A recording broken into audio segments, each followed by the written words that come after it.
इस मूवी में हमें दो बहादुर लड़कियों को दिखाया जाता है जिनके साथ कुछ लड़के बार बार जबरदस्ती करते हैं, लेकिन वो दोनों लड़कियां हार नहीं मानती और उन सब लड़कों से एक एक करके अपना बदला लेती हैं। चलिए जानते हैं कैसे। तो कहानी की शुरुआत में हम कैथी और नैन्सी को देखते हैं जो एग्रीकल्चर की स्टूडेंट्स हैं और अब वो स्टडी करने के लिए न्यूयॉर्क के एक फॉर्म में जाने वाली हैं। इस बात से वो दोनों काफी खुश थीं और वो दोनों आपस में बात करती हैं कि इसी बहाने वो न्यूयॉर्क सिटी में भी घूम लेंगी और वहाँ खूब सारी शॉपिंग भी करेंगी। न्यूयॉर्क में उन्हें पिक करने उनके अंकल जेसन आते हैं जो एक FBI एजेंट हैं। जेसन के घर में उनकी मुलाकात जेसन की गर्लफ्रेंड से होती है जो उन्हें देख के काफी खुश होती है। नए शहर में आने के बाद कैथी और नैन्सी अपना नाम भी नया रखने का सोचती हैं, जहां कैथी अपना नाम हेसल और नैन्सी अपना नाम रैपली रखती है। अगले दिन जेसन उन्हें बस स्टॉप पे लेके जाता है क्योंकि कैथी और नैन्सी को स्टडी के लिए एग्रीकल्चर फार्म जाना था। यहाँ पे जेसन उनके साथ ही न्यूयॉर्क जाने वाली बस का वेट करने लगता है। नैन्सी जेसन से कहती है कि अब वो यहाँ से आगे चली जाएगी और न्यूयॉर्क जाने के बाद वो मैसेज करेगी। जेसन उन्हें वहाँ पहुँच के कोड वर्ड यूज करने के लिए कहता है। नैन्सी कहती है कि मैं एप्पल वर्ड यूज करूंगी ताकि उसे पता चल जाए कि वो दोनों सेफ हैं और जेसन उनसे कहता है कि तुम हर दफा वर्ड को चेंज कर देना ताकि कोई भी तुम्हारे कोड वर्ड को ना समझ सके। रोड पे गुजरते हुए दो लड़के कैथी और नैन्सी को देखते हैं। जेसन के जाने के बाद कैथी और नैन्सी कॉफी पीने के लिए रेस्टोरेंट में जाती हैं, जहाँ पे वो दोनों लड़के भी आ जाते हैं जो उन्हें थोड़ी देर पहले देख के गए थे।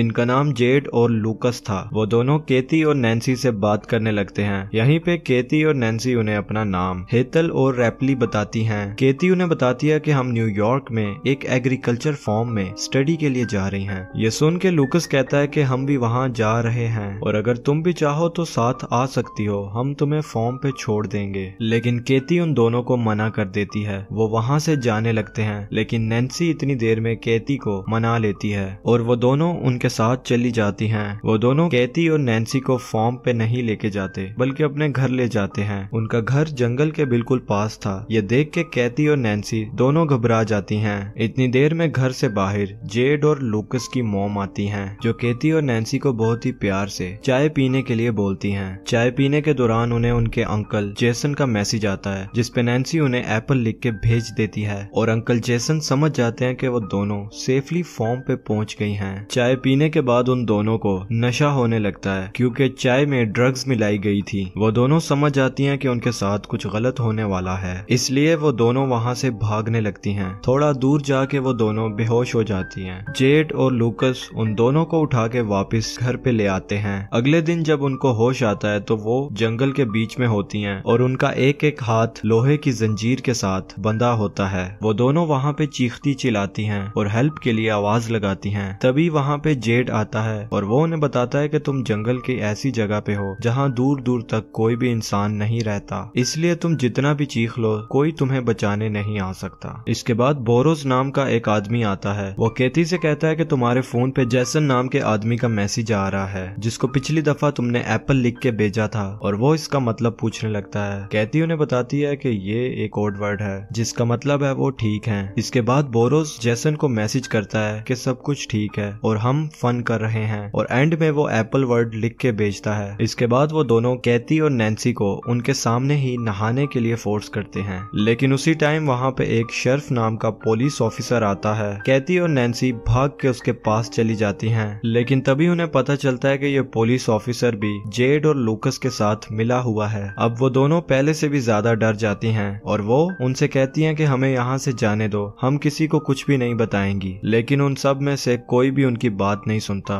वो पुलिस वाला वैगरा की गोली खाता है और अपने लिए कैथी को चूज करता है। इसके बाद हम उस पुलिस वाले को कैथी के कंटेनर से बाहर आता हुआ देखते हैं, जिससे हमें पता चलता है कि उसने कैथी के साथ जबरदस्ती की है। दूसरी तरफ अंकल जेसन को कैथी और नैन्सी की काफी फिक्र हो रही है क्योंकि उसने एप्पल वर्ड को दोबारा यूज किया था। दूसरी तरफ वो लोग कैथी के कंटेनर में एक नशेई आदमी को भेज देते हैं जो कैथी के पेट पे जलती हुई सिगरेट बुझा देता है और कैथी कैथी जोर जोर से चीखने लगती है। इसके बाद वो कैथी के साथ जबरदस्ती करता है। यहाँ ये लोग हैवानियत की सारी हदें पार कर चुके थे और कैथी और नैन्सी से जबरदस्ती धंधा करवा रहे थे। दूसरी तरफ जेसन कैथी और नैन्सी का पता करने के लिए एग्रीकल्चर फॉर्म में फोन करता है और उसे पता चलता है कि कैथी और नैन्सी एक बार भी यहाँ नहीं आई। जेसन समझ जाता है कि वो किसी प्रॉब्लम में है और वो चाबी उठा के उन दोनों को ढूंढने निकल जाता है। इधर कैथी और नैन्सी के साथ और भी ज्यादा बुरा हो रहा था क्योंकि अगला जो कस्टमर था वो अपने मुंह पे पिग का मास्क पहन के आया था। ये देखने के बाद कैथी और नैन्सी डर के मारे चीखने लगती हैं और वो आदमी नैन्सी को चूज करता है और वो आदमी नैन्सी को कंटेनर में लेके जाके उसके साथ जबरदस्ती करता है। उसके जाने के बाद कैथी नैन्सी के पास जाती है और वो देखती है कि नैन्सी की हालत अब बहुत खराब हो गई है। दूसरी तरफ जेसन पुलिस स्टेशन पहुंचता है और वहाँ जेसन को वही पुलिस ऑफिसर मिलता है जिसने कैथी के साथ जबरदस्ती की थी। जेसन उसे कैथी और नैन्सी के किडनैप के बारे में बताता है और वो ये भी बताता है कि वो भी एक FBI एजेंट है। वो पुलिस ऑफिसर जेसन से कहता है कि आपको कैसे पता कि आपकी भतीजी किडनैप हुई है, जिस पे जेसन बताता है कि उसने एक कोड वर्ड एक बार यूज करने के लिए कहा था लेकिन कैथी ने वही कोड 2 बार यूज किया। यहाँ जंगल में बोरोस को ये सारी इन्फॉर्मेशन उस पुलिस ऑफिसर ने दे दी थी। बोरोस जेड को कंटेनर से थोड़ा दूर लेके जाके सारी बात बताता है। कैथी ने हमें इस कोड वर्ड के बारे में गलत इन्फॉर्मेशन दी और कैथी के अंकल एक FBI एजेंट हैं और वो कहता है कि इन लड़कियों को जल्द से जल्द ठिकाने लगाना होगा वरना हम सब मुसीबत में फंस सकते हैं और हमें शहर से आई हुई नई लड़कियों को भी पकड़ना है। कैथी ये सारी बात अपने कंटेनर से सुन रही थी। इसके बाद बोरोस कैथी के कंटेनर में जाके उसके साथ जबरदस्ती करता है। अगले रोज कैथी नैन्सी को बताती है कि ये लोग उन्हें मारने की प्लानिंग कर रहे हैं। तब ही वहाँ पे जेड और बोरोस उसी नशेई आदमी को लेके आते हैं जिसने कैथी और नैन्सी के साथ जबरदस्ती की थी। वहाँ जेड और बोरोस को एक कॉल आती है और उन्हें एक जरूरी काम के लिए जाना पड़ता है। वो उस नशेई आदमी को कैथी और नैन्सी पे नजर रखने के लिए कहते हैं। उनके जाने के बाद कैथी उस नशेई आदमी को सेड्यूस करती है और अपने साथ इंटीमेट होने के लिए उकसाती है। कैथी उसके करीब जाके उसकी गर्दन पे काट लेती है जिससे उसके गले से खून निकलने लगता है और उसकी मौत हो जाती है। फिर वो दोनों अपनी हथकड़ियां खोल के वहाँ छुप जाती हैं। थोड़ी देर में वहाँ पे पुलिस ऑफिसर आता है। नैन्सी और कैथी उसकी गाड़ी में बैठ के वहाँ से भाग जाती हैं। यहाँ से निकल के वो दोनों एक सुपरमार्केट में जाती हैं और बहुत सा अजीब सामान खरीदती हैं जैसे कि हथौड़े, एक्स, बहुत सारी कीलें, टेनिस बॉल और काफी अजीब सामान। और वो सुपरमार्केट में बैठे कैशियर से बोरोस के घर का एड्रेस पूछती हैं और वो उन्हें बोरोस के घर का एड्रेस बता देता है। यहाँ बोरोस अपने घर में म्यूजिक लगा के एंजॉय कर रहा था। तभी वहाँ पे कैथी और नैन्सी आती हैं और टेनिस बॉल पे बहुत सारी कीलें लगा के उसके मुंह पे मारती हैं जिससे वो बेहोश हो जाता है और जैसे ही उसको होश आता है तो वो खुद को टेबल से बंधा हुआ पाता है। इसके बाद कैथी और नैन्सी उससे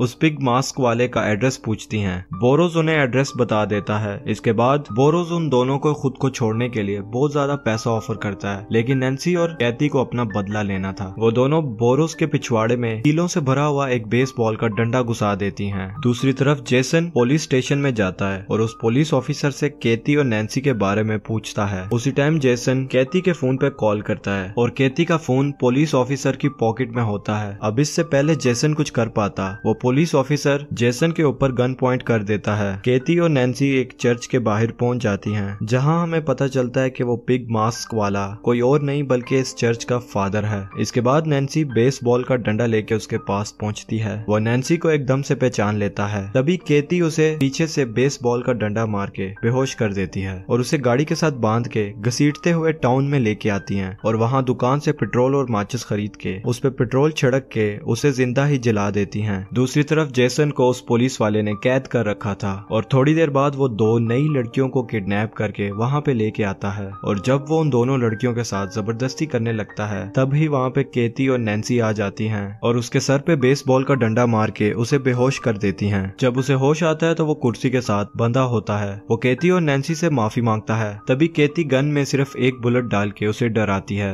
वो दोनों बारी बारी गन से उस पे शूट करने लगती हैं लेकिन वो सब शॉट्स में बच जाता है और वो थोड़ा मुस्कुराता है लेकिन अगले ही सेकंड में कैथी उसे शूट करके मार देती है। इसके बाद कैथी और नैन्सी उन दोनों लड़कियों को फ्री कर देती हैं और उन्हें जेसन को खोलने के लिए कहती हैं और खुद वहां से चली जाती हैं। वो दोनों लड़कियां जेसन की रस्सी खोलने के बाद उसे बताती हैं कि उन लड़कियों ने ऐसा करने के लिए कहा और जेसन को पूरी बात समझ आ जाती है कि वो दोनों लड़कियां कोई और नहीं बल्कि कैथी और नैन्सी हैं। दूसरी तरफ हम जेड और लूकस की मॉम को देखते हैं जो ड्रिंक करती हैं हैं और उन्हें अजीब सा नशा हो जाता है और वो वहीं गिर के बेहोश हो जाती हैं। जब उसे होश आता है तो वो देखती है कि केती और नैन्सी ने उसे बेसमेंट में एक कुर्सी के साथ बांध रखा है और उसके बेटे जेड को भी उसके सामने बांध रखा है। फिर केती और नैन्सी जेड को उसकी मॉम के सामने ही बेसबॉल के डंडे से मार मार के जान से मार देती हैं और जेड की मॉम जोर जोर से रोने लगती हैं। फिर वो जेड की मॉम को लूकस के पास लेके जाती हैं और लूकस को एक डंडा पकड़ा देती हैं और उसे अपनी मॉम को मारने के लिए कहती हैं और उसे धमकी देती हैं कि अगर तुमने ऐसा ना किया तो तुम्हें गोली मार दी जाएगी। लेकिन लूकस ऐसा नहीं कर पाता और नैन्सी उसे गोली मार के मार देती है। इसके बाद वो उस गन को साफ करके लूकस के हाथ में ही पकड़ा देती है ताकि पुलिस को लगे वो आपस में ही लड़के मर गए हैं। और इसके बाद वो एक मशीन से लूकस की मॉम का सर उसके धड़ से अलग कर देती हैं। कुछ वीक्स बाद जेसन नैन्सी और कैथी के घर पे जाता है और हम देखते हैं कि कैथी और नैन्सी दोबारा से न्यूयॉर्क एग्रीकल्चर फार्म में जा रही हैं अपने अंकल जेसन के साथ और वो फाइनली न्यूयॉर्क एग्रीकल्चर फार्म में पहुंच जाती हैं।